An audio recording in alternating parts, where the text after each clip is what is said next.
in a rock, your interpretation of how old it was or how it died or how it got there, that's your origin science that you were talking about. Right. And the biases or the starting assumptions, the history that the particular paleontologist accepts as fact, either the millions of years history or the biblical history, those are going to color his interpretations of whatever he finds in the present. Right. If you believe by faith, and it is a faith position, it's not that evolution is science. This is what we're trying to refute here. Evolution is not science. It's a belief about the past. It's a certain history, a certain way of looking at the past. Creation, that's a certain history as well. We have the history that's laid out for us in the Bible. Now, if we were to compare these two different histories that scientists and observers use to interpret all the facts around us, rocks, fossils, trees, where did they come from, the diversity in the animal kingdom, etc., we Christians have an advantage over our evolutionary colleagues. And I like to say this to folks when I go out and speak in churches all across Canada and so on, because we have the Bible. It's not like the evolutionists who make up their history about the past. We have a written revelation from someone who was there, an eyewitness account, who was there, wrote down for us what happened, and he wouldn't lie. God doesn't lie. And if we base all of our thinking on that history, we have the hope of interpreting the data correctly. It's an important point for us to get a grasp on. And it's important for Christians to understand that, Jesus seemed to refer to this history as fact when he was teaching. For example, we were talking earlier about doctrines and some of the challenges that Christian faith is dealing with, and really we're talking about a foundational issue here. If you were to discuss something like marriage with somebody, I mean, and Jesus did, he's always debating the Pharisees, and they came to him asking about divorce. Well, it's interesting what he did. He actually referred to where marriage came from to give them an answer about the elimination or the end of marriage. That's right. Matthew 19:4-6, he says, "Haven't you read," he replied, "that at the beginning the Creator made them male and female, and said, for this reason a man will leave his father and mother and be united to his wife, and the two will become one flesh." He quotes from Genesis 1, Genesis 2 as literal history and says, you want to know what the end of marriage? I'm going to tell you it's precious in God's sight because he ordained it. Right back there, it's a foundational issue in Genesis. The meaning of marriage goes back to Genesis, the very first marriage, where it's one man for one woman for life. That's right. Now, evolutionary history, interesting. There was a study done by some evolutionists, and they wanted to know about the end of marriage too. And they came back after their study, and they said the reason people get divorced after 3 or 4 years is because that's the gorillas can be together. And this was using the animal kingdom to justify divorce. They're using the exact same logic as Jesus. Find out about the origin of something, it'll tell you where you're coming from. And other doctrines like the 7-day week and so on, we'll talk about those when we come back, and some other things as well, how they relate to the gospel. Another thing we want to do on this program is talk about some things that are happening in the news that relate to the creation evolution issue. We've got a recent article from, the Fox News website? That's right, foxnews.com. It's amazing, when I visit, and I'm checking news all the time, there always seems to be some story around this issue. Evolution seems to be in the news a lot. So anyway, I just pulled this one off recently. It was entitled, "Controversial Footprints, Earliest Man or Modern Machine." Now, I'm going to ask people to listen closely. I'm going to read from the article and give you an insight into how, how interpretive sometimes these issues We've been talking about, can be. You get some data, you have to interpret it according to its past. Right. So it says, in July, British researchers dropped a bombshell by reporting the discovery of a 40,000-year-old human footprint in a layer of volcanic ash in central Mexico. Okay. So they found 40,000-year-old human footprints by their dating methods. The finding was highly controversial because it challenged the traditional accepted view that humans first lived in North America around 11,000 years ago, and after crossing the Bering Strait.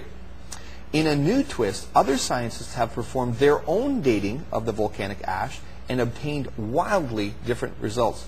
So they used a dating method, a radiometric dating method, argon-argon, and the team concludes the ash is really 1.3 million years old. So what happened to the 40,000? Well, we went from 40,000 to 11,000, and now we're at 1.3. Oh, okay. So anyway, this geoarchaeologist, he's called, said that the footprints were found in the bottom of an abandoned quarry. There were about 269 footprints. And he says if these really are footprints and they were made 1.3 million years ago, that would be revolutionary.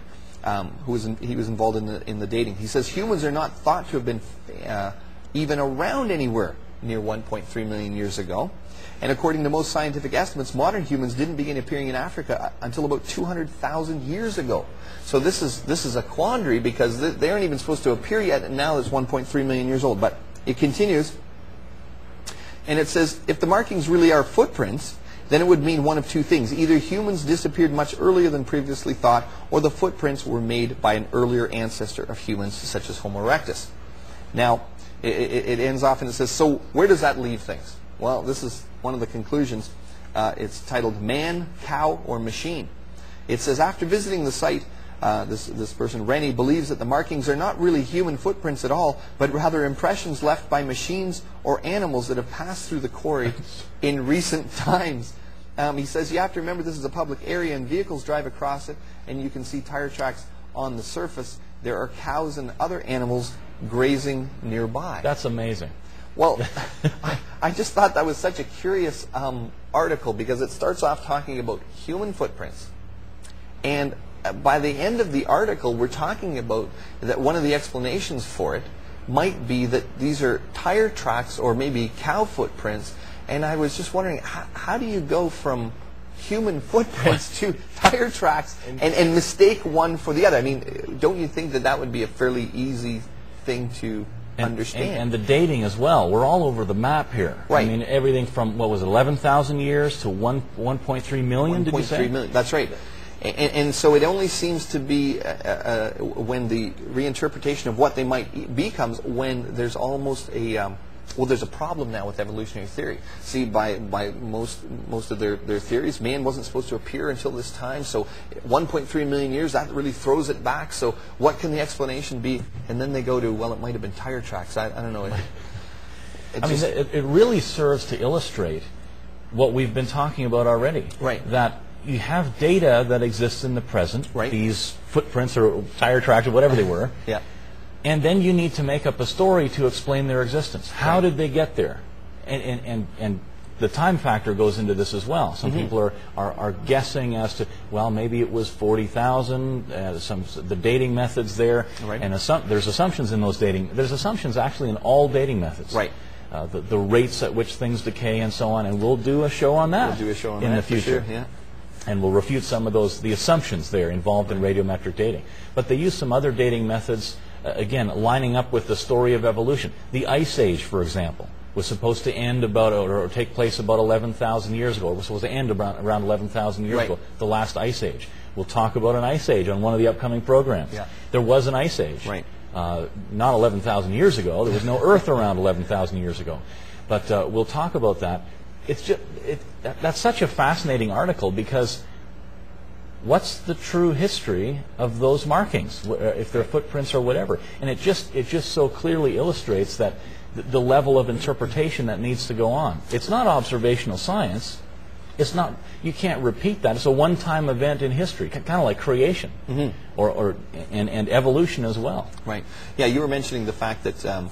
You're talking about a history and the fact that as Christians we have such a great advantage because we have a revelation from the God who was there, and if we can trust Him with salvation, and we're willing to look at the Bible and say, wow, Jesus died for my sins, and I'm going to trust Him with everything, then we should be able to trust the Bible where it touches on anything, because it says it's the Word of God, right? That's right. If it's inaccurate in some area, that would make us question the rest of the Bible, those aspects that do relate to faith and practice and so on.